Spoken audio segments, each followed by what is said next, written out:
안녕하세요. 메가스터디 강사학교 영어 강사 황성현입니다. 사실 제 머릿속은 지금 알려주신 3일문으로 가득해서 일단 3일문은 이번 주 내로는 근데 강의는 못 찍을 것 같아서 일단 이번 주 과제용으로 빠르게 수능 독해를 할 건데요. 근데 그렇다고 또 수능 독해를 약간 과제 때우기 식으로 하면은 그 시간 내서 봐주시는 원장님도 조금 재미없으면 좀 그러실 수도 있으니까 그래서 좀 머리를 굴려서 빈칸 문제 하나랑 순서 문제 하나를 좀 풀도록 하겠습니다. 그러니까 나름의 성의 보이기 같은 겁니다. 근데 이제 빈칸 문제 같은 경우에는 그 강의식으로 하지 않고 그냥 딱 타겟팅만 써서 빠르게 답 고르는 거를 보여드릴 거고요. 그리고 그 다음에 순서 문제 같은 경우에는 제가 봤을 때는 그래도 나름 이 지문이 재밌거든요. 그래서 이거는 강의 형식으로 한번 풀어보도록 하겠습니다. 시작하겠습니다. 일단 말씀드렸다시피 이거는 강의식은 아니고 그냥 약간 좀 발표식으로 진행하도록 하겠습니다. 일단 첫 번째로 타겟팅을 진행합니다. 타겟팅을 하려면 아무래도 빈칸을 포함한 문장부터 봐야겠죠. 그래서 여기서 보니까 in the digital environment, 디지털 환경에서 전달 매체는 빈칸의 부분이 아니라고 나옵니다. 그럼 일단 타겟팅을 쓰고 가겠습니다. target 디지털 환경에서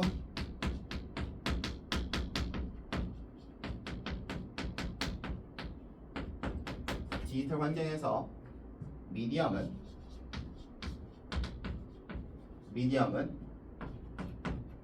빈칸의 부분이 아니다. 여기까지는 사실 타겟을 하더라도 뭐 부분이 아닌지도 무슨 말인지 잘 모르겠고 뭐 잡히는 게 딱히 없었습니다. 근데 재밌는 게 하나 있었습니다. 해당 문장을 시작을 in the digital environment로 하면서 in으로서 시작을 하는데요. 근데 in이라면은 이제 영역을 나타내주는 친구잖아요. 근데 직접 문장을 보니까 in the analog environment가 있더라고요. 그러면은 in이 두 개가 나왔는데 그 뒤에 나오는 그 영역 그 자체는 한 곳은 아날로그지만 나머지 한 곳은 디지털입니다. 그래서 이런 생각이 들었습니다. 영역을 구분하면서 대조적으로 글을 쓴 게 아닐까. 대조적으로 이 in the analog environment와 in the digital environment를 구분한 게 아닐까라는 생각이 들었습니다. 그래서 in the analog environment를 보니까요. information, 정보가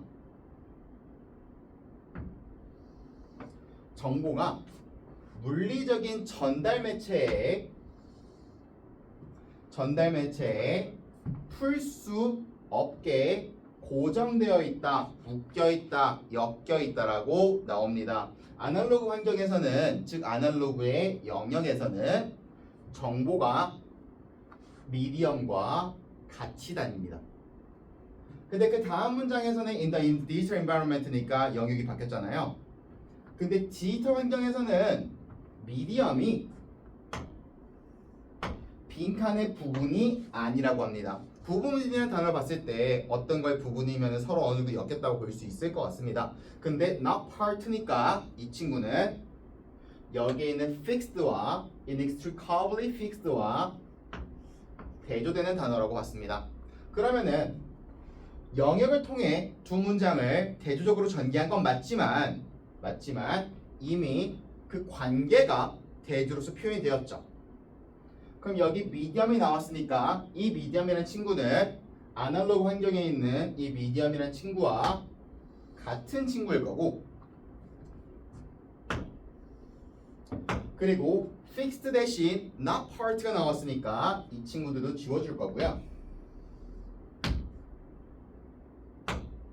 그러면은 남은 친구는 하나밖에 없습니다. 어떤 내용? 너무 수업처럼 했네요. 어떤 거냐면 information content입니다. 그럼 여기 들어갈 단어는 매우 높은 확률로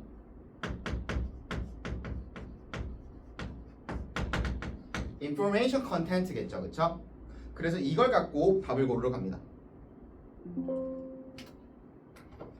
그래서 정보 컨텐츠와 그나마 가장 비슷한 친구 정답 3번 나옵니다. 해당 지문이 되게 논란이 많았었는데요. 왜냐하면 많은 사람들이 1, 2번을 골랐었기 때문입니다. 심지어 이 지문이 출제되었을 때 그 모의고사의 1등급 비율이 1.47%밖에 되지 않았습니다. 다만 사실 타겟팅만 똑바로 했어도 어렵지 않게 답을 고를 수 있는 전혀 문제가 될 일이 없는 그러한 지문이었다고 생각을 합니다. 자, 그 다음은 순서 문제인데요. 이제는 강의식으로 다시 한번 진행해 보도록 하겠습니다.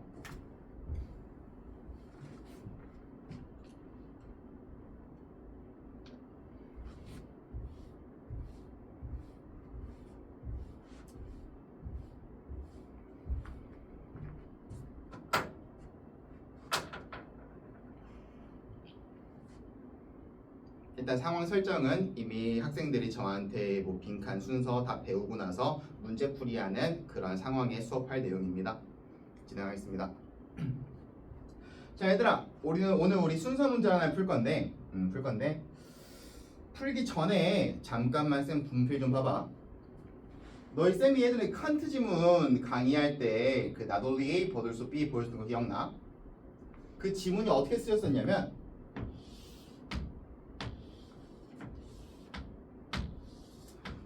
맨 윗줄에 첫 번째 문장에 not only A but also B 가 있었을 거야. A에는 뭐 security, security랑 뭐 그런 게 있었고 B에는 freedom이 있었고 그리고 선생님이 이런 이야기를 했었어. 많은 강사들이 not only but also B에서 B만 강조한다고 가르치기 때문에 애들이 여기를 읽으면서 freedom만 찾아다닌다. 다만 이 지문 같은 경우에는 정말 정직하게도 이만큼의 A 내용이 나오고 이만큼의 B 내용이 나온다. 그래서 여기에 있는 freedom이 이쪽에 있는 빈칸에 들어간다 라고 이야기를 했을 거야. 즉 이 지문은 첫 번째 문장에서 글의 개요를 알려준 지문이었어. 그래서 나돌리의 버들소 B를 통해서 A 하나 언급하고 B 하나 언급할 거야. 마치 뭐 대조라고 할 수도 있고 좀 더 안전하게 말하면 좀 병렬적인 구조로 말할 수도 있겠지. 그런 식으로 말을 던져주고 A 순순히 언급하고 B 순순히 언급하면서 B 내용이 정답에 가까운 그런 거였다고 이야기를 했고 그리고 A에 나왔던 홉스가 뭐 violent하고 이런 내용들 답이랑은 상관없다라고 칸트 지문을 수업할 때 이야기를 했을 거야. 이 순서 문제가 되게 흡사한 글의 구조를 갖고 있어. 같이 봐보자. 쏘이도 잠깐 봐봐. 자, 문화는 우리가 의식적으로 고려할 수 있고 토의할 수 있는 방식으로 작동한대. 근데 또한 어떤 방식으로 작동하냐면 우리가 훨씬 덜 인식하는 방식으로도 작동을 한대. 방금 칸트 지문 이야기하면서 말했던 게 not only A but also B였잖아. 이 문장에서는 not only가 딱히 있진 않지만 but also B라는 친구가 있네, 그치? 자, but also 기준으로 앞뒤 내용 잠깐 봐볼래? but also 앞에서는 문화가 어떠한 방식으로 작동하냐면 우리가 의식적으로 고려하고 토론하는 방식으로 작동한다라고 이야기를 했어.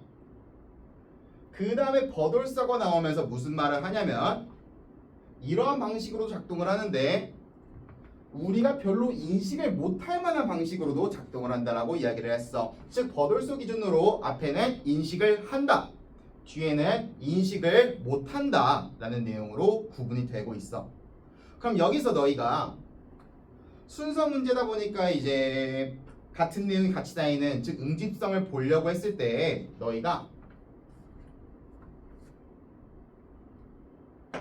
이 친구를 기준으로 봤으면은 틀렸을 확률이 꽤 높았다고 생각해.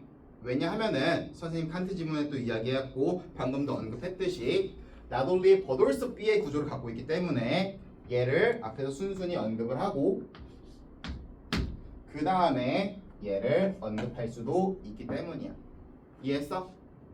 근데 이런 생각 들 거야. 아 그러면은 이렇게 전개가 될지 혹은 B 내용을 위주로 가져갈지 제가 알 수는 없잖아요 라고 이야기할 수 있어. 그런 친구들을 위해서 이 얘기를 하고 싶은데 A 보면서 전환되는지 반드시 확인해 보란 말을 하고 싶어. 선생님이 순서 문제 풀 때 항상 이야기하는 거지. 그럼 A 한번 봐보자. 어떤 경우에 뭐 그러나 써있네. 전환이 돼 있겠다. 어떠한 경우에 우리는 훨씬 덜 신경 쓴대. 덜 신경 쓴다라는 말 여기 있지 않았나? less cognizant. 그치? however 기준으로 less cognizant가 나왔으니까 however 기준으로 꺾이면서 전환되면서 B 내용이 나오겠네. 그럼 however 앞에서는 무슨 내용이 나올까? A. 그치?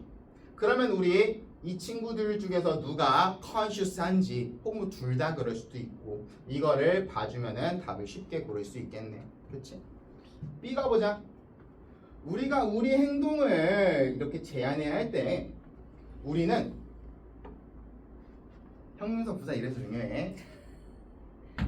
의식적으로 이해한대. 의식적으로. 아, 그치. B는 너무도 A 앞에 나올 확률이 높겠다. 그치. 그럼 우리 C 한번 확인해 보러 가자. 왜? C가 의식적인 내용이고 거기다가 B에 대해서 설명을 해준 내용이라면은 그냥 B, C, A 골라버리면 되잖아. 그치? 빠르게 한번 확인해 보자.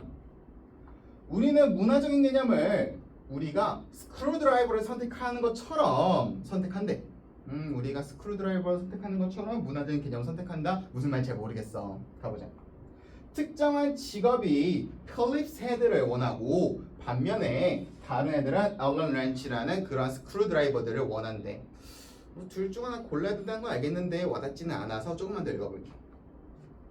자, 어떤 아이디어건 우리가 대화에 주입하던 간에 즉 우리가 대화에 그 둘 중에 뭐 필립스를 할지 앨런 렌치를 할지 즉 어떠한 cultural 노션을 넣을지 생각하던 간에 뭐 하기 위해서 우리의 행동을 정당화하기 위해서 어떤 아이디어를 넣던 간에 포인트는 뭐냐면 우리의 모티브들은 만연하게 우리가 이용 가능할 수 있다라고 이야기를 해. 근데 어떤 아이디어건 우리의 대화 속에 넣던 간에라고 이야기를 했지. 그 대화는 우리의 행동을 정당화해주는 친구였지. 즉 대화를 통해서 우리 행동이 정당화됐고 그 대화에는 우리 아이디어가 들어갔지. 아이디어는 뜻이 생각이잖아. 그럼 이거 의식적이네. 그치? 그러면은 C도 B보다 A보다는 앞에 있겠네. 그치? 거기에다가 여기서 구체적인 부연 설명을 했기 때문에 B 다음에 나올 확률이 높겠네. 그치? 자, 그래서 혹시 모르니까 B 아래를 확인하면서 C로 이어지는지 한번 확인해 본다면 이러한 상황에서 우리는 문화적인 아이디어를 마치 뭐처럼 사용하냐면 우리가 특정한 툴을 사용하는 것처럼 본대. 그럼 특정한 툴 나왔으니까 여기서 스크루드라이버 나오는 이러한 예시 구조도 깔끔하지. 그럼 정답은 뭐야? B, C, A로 가주면 되는 거야. 이 지문을 통해서 너희가 반드시 기억해야 될 건 뭐야?